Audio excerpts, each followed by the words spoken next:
তাফসীরে এসেছে লোকমানকে আল্লাহ ডেকে ডেকে বলেন, ও লোকমান, আমি আল্লাহ তোমাকে দুটি বিষয়ের অফার করছি, তুমি একটিকে গ্রহণ করো। এক নাম্বার হচ্ছে নবুয়ত, দুই নাম্বার হচ্ছে হিকমা।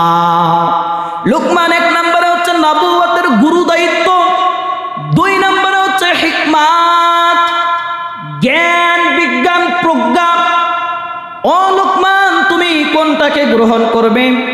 লোকমানে হাকিম বলতেছে, ওগো আল্লাহ, আপনি তো অনেককেই নবুয়ত দান করলেন, আল্লাহ গো, ওগো আল্লাহ, আপনি না হয় আমাকে হিকমাতই দান করেন। জোরে বলেন সুবহানাল্লাহ। তেনার এত বেশি জ্ঞান ছিলেন, আল্লাহ পাক রব্বুল আলামিন এই লোকমানে হাকিম কোনো নবী ছিলেন না, কিন্তু কোনো নবী ছিলেন না। লোকমানে হাকিম তিনি তেনার সন্তানকে একবার উপদেশ দিতে গিয়ে, উপদেশ দেওয়ার সময় সন্তানকে ডেকে ডেকে বলতেছেন, ও আমার সন্তান, আমি তোমাকে কিছু উপদেশ দে, এই উপদেশগুলো জমিনের মধ্যে তুমি মেনে মেনে চলার চেষ্টা করবে। ওই দিনের উপদেশগুলো লোকমানে হাকিম তিনার প্রিয় পুত্রকে যে উপদেশগুলো দিয়েছিল, ওই উপদেশগুলো আল্লাহর কাছে এত পছন্দনীয় ছিল, আল্লাহর কাছে এত গ্রহণযোগ্য ছিল। আল্লাহ পছন্দ করে ওই দিনের উপদেশগুলো আল্লাহ কোড বানায়া আমাদের জন্য কোরআনের মধ্যে ডুবাই দিয়েছে। জোরে বলেন সুবহানাল্লাহ। লোকমানে হাকিম তিনার সন্তানকে উপদেশ দিতে গিয়ে বলতেছেন, ও আমার সন্তান, ওয়ালা তুসাইর খাদ্দাকা লিন্নাস ওয়ালা তামশি ফিল আরদি মারহা ইন্নাল্লাহা লা ইউহিব্বু কুল্লা মুখতালিন ফখুর। সূরা লোকমানের 18 নম্বর আয়াতে আল্লাহ সুবহানাহু ওয়া তাআলা বলতেছেন, ও আমার সন্তান, তুমি জমিনের মধ্যে যখন মানুষের সঙ্গে কথা বলবে, অহংকারের মতো করে কথা বলিও না।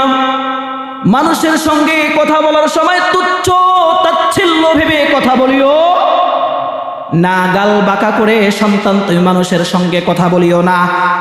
লোকমানে হাকিম আর বলতেছেন, ওয়ালা তামশি ফিল আরদি মারহা, আর জমিনের মধ্যে যখন চলবে অহংকারের মতো চলিও না। জমিনের মধ্যে অহংকারের মধ্যে হেঁটো না জমিনের মধ্যে, কারণ এই জমিনটা তোমার বাপের নয়। জমিনটা কি? তোমার বাপের নয়। কারণ আমাদের এলাকার মধ্যে, আমাদের অঞ্চলের মধ্যে দেখা যায় কিছু মানুষ জুতা মোজা কোট পরে ভাবসাব নিয়ে রাস্তার মধ্যে হাঁটে, ঠক ঠক ঠক ঠক করে শব্দ, মনে হচ্ছে যে রাস্তাটা পুরাই ওর বাপের, এরকম মনে হয় না কিছু মানুষের? এত অহংকার নিয়ে চলে। লোকমানে হাকিম সন্তানকে বলতেছেন, ও আমার সন্তান, প্রিয় পুত্র, তুমি মানুষের সঙ্গে কথা বলার সময় অহংকার নিয়ে কথা বলবে না, আর জমিনের মধ্যেও অহংকার নিয়ে চলবে না। কারণ এই জমিনের মধ্যে যদি তুমি অহংকার নিয়ে চলবে সন্তান, জমিন থেকে যখন বিদায় নেবে, যখন কবরে যাবে, এই কবরও তোমাকে ছাড়বে না। কথা বলেন ঠিক কিনা? এবার লোকমানে হাকিম তার সন্তানকে বলে দিচ্ছেন, ইন্নাল্লাহা লা ইউহিব্বু কুল্লা মুখতালিন ফখুর, নিশ্চয়ই কোন দাম্ভিক, কোন অহংকারীকে যিনি পছন্দ করেন না। একটু সবাই বলেন তো তিনি কে? একটু সবাই বলেন তিনি কে? আমার আল্লাহ কোন দাম্ভিক, কোন অহংকারীকে পছন্দ করেন না। আল্লাহ এই অহংকার বিষয়ে পবিত্র কোরআনুল কারীমের মধ্যে, বানি ইসরাইলের মধ্যে আল্লাহ পাক রব্বুল আলামিন জানায়া দিচ্ছেন, ওয়ালা তামশি ফিল আরদি মারহা ইন্নাকা লান তাখরিকাল আরদা ওয়া লান তাবলুগাল জিবালা তুলা। আল্লাহ বান্দা বান্দীদেরকে ডেকে ডেকে বলে, ও আমার গোলামেরা, জমিনের মধ্যে অহংকার নিয়ে চলিও না, জমিনের মধ্যে নম্রভাবে ভদ্রভাবে বিচরণ করো। কারণ জমিনের মধ্যে নম্রভাবে ভদ্রভাবে যদি তোমরা করতে পারো তাহলে তোমরা হবে আমি ইবাদুর রহমানের বান্দা। জোরে বলেন সুবহানাল্লাহ।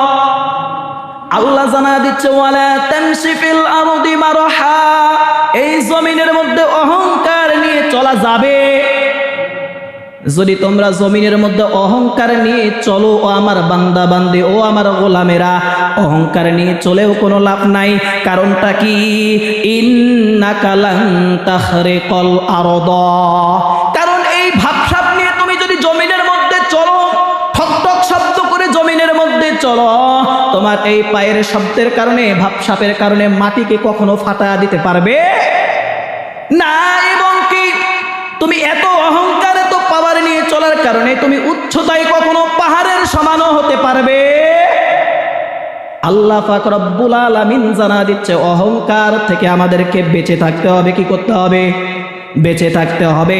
আল্লাহ সুবহানাহু ওয়া তাআলা তাই তো কোরআনুল কারীমের মধ্যে বলতেছেন, ইন্নাল্লাহা লা ইউহিব্বু কুল্লা মুখতালিন ফাখুর, নিশ্চয়ই আমি আল্লাহ কোনো অহংকারী, কোনো দাম্ভিককে পছন্দ করি। আল্লাহর নবী মুহাম্মদুর রাসূলুল্লাহ একবার সাহাবাদেরকে নিয়ে অহংকার বিষয়ে আলোচনা করতে গিয়ে এক আলোচনার মধ্যে আল্লাহর নবী 3টি জান্নাতি মানুষের বৈশিষ্ট্য দিয়েছিলেন এবং 3টি জাহান্নামী মানুষের পরিচয় দিয়েছিলেন। ওই হাদিসটি আমরা পাবো সহিহ বুখারীর 6071 নম্বর হাদিস। কয় হাজার? 6071 নম্বর হাদিসে আল্লাহর নবী 3টি জান্নাতি মানুষের পরিচয় তুলে ধরলেন এবং 3টি জাহান্নামী মানুষের পরিচয় তুলে ধরলেন। আল্লাহর নবী সাহাবীদেরকে ডেকে ডেকে বলতেছেন, ও আমার সাহাবীরা, আলা উখবিরুকুম বিআহলিল জান্নাহ, আমি কি তোমাদেরকে জান্নাতি মানুষের পরিচয়গুলো জানায়া দেব না? আল্লাহর নবী বলতেছেন, আমি কি তোমাদেরকে জান্নাতি মানুষের পরিচয়গুলো কি জানায়া দেব না রে সাহাবারা? সাহাবারা বলতেছেন, ইয়া রাসূলুল্লাহ, ইয়া হাবিবাল্লাহ, ও দয়ার নবী, মায়ার নবী, অবশ্যই অবশ্যই আপনি আমাদেরকে জানায়া দিন। আল্লাহর নবী বললেন, কুল্লু যায়িফিন মুতাযাআফিন লাউ আকসামা আলাল্লাহি লা আবাররাহু, জান্নাতি মানুষের 3টি পরিচয় থাকবে। কয়টি পরিচয়? 3টি পরিচয়। আল্লাহর নবী সাহাবীদেরকে বলতেছে, তোমাদের সমাজের মধ্যে যাদের এই 3টি পরিচয় পাবে, প্রাথমিক অবস্থায় ধরে নিতে পারো তারা জান্নাতি। জোরে বলেন সুবহানাল্লাহ। 1 নম্বরে আল্লাহর নবী বললেন, কুল্লু যায়িফিন, যারা দুর্বল, যারা অসহায়, যাদের কোনো পাওয়ার নাই, টাকা পয়সার পাওয়ার নাই, ধন দৌলত গাড়ি বাড়ির পাওয়ার নাই। আচ্ছা বলেন তো, তেনারা সফল না দুর্বল? একটু জোরে বলেন, সফল না দুর্বল? এই দুর্বল শ্রেণীর মানুষরা জান্নাতি হয়ে যাবে। জোরে বলেন সুবহানাল্লাহ। আল্লাহর নবী 2 নম্বরে বললেন মুতাযাআফিন, যাদেরকে আমরা দুনিয়াতে তুচ্ছ ভাবি। কি ভাবি? তুচ্ছ ভাবি। দুনিয়াতে সম্মানও দেই না, দামও দেই না, এরকম মানুষ এই জমিনের মধ্যে আছে না নাই? যেমন মনে করেন একজন গরিব মুরব্বী রিস্কাওয়ালা বাবাজি দুপুরবেলায় রিস্কা নিয়ে বাইর হয়েছেন, আমাদের নীলফামারী সৈয়দপুর রোডের মধ্যে মনে করেন বাহির হয়েছেন। রোডের মধ্যে একজন কলেজের ভার্সিটির ছাত্র মনে করেন ডেকে ডেকে বলতেছেন, এই খালি এদিকায় যাবি? আচ্ছা বলেন তো, বলে কি বলে না? এই যে বললো খালি এদিকায় যাবি, অথচ ওই মুরব্বীর নাতির বয়সের হবে। এই যে কোনো সম্মান দিল না। কারণ কেন সম্মান দিল না? কারণ ওই ভার্সিটির ছাত্র চিন্তা করে, আমি হলাম কলেজের ছাত্র, ভার্সিটির ছাত্র, আর ও হলো সামান্য রিস্কাওয়ালা। কি ওয়ালা?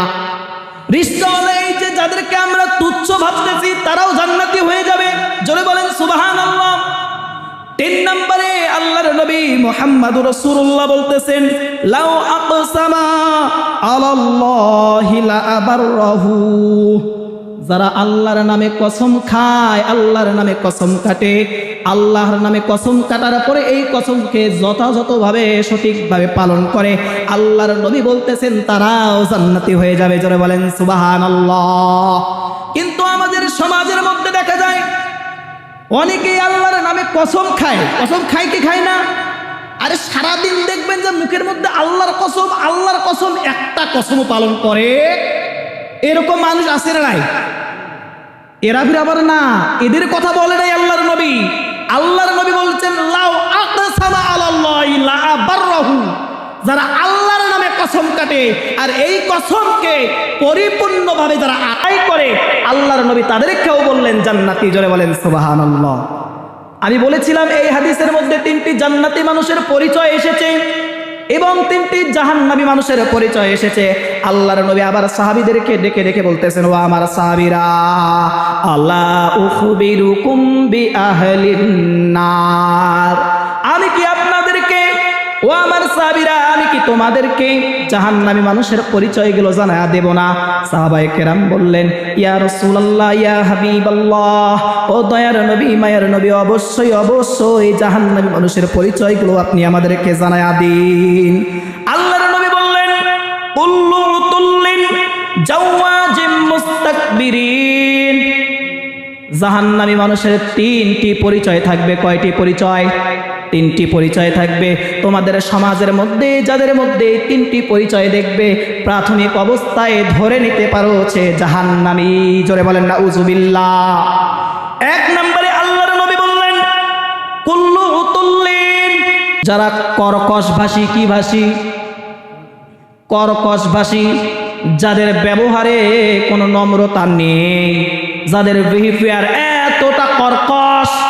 আল্লাহর নবী বলতেছেন এই কর্কশ ভাষীর তো আখিরাত তো শেষেই, আখিরাত তো শেষেই, তারা কিন্তু দুনিয়াতেও বেশি একটা লাভবান হতে পারে না, তারা দুনিয়াতেও বেশি একটা লাভজনক হতে পারে না।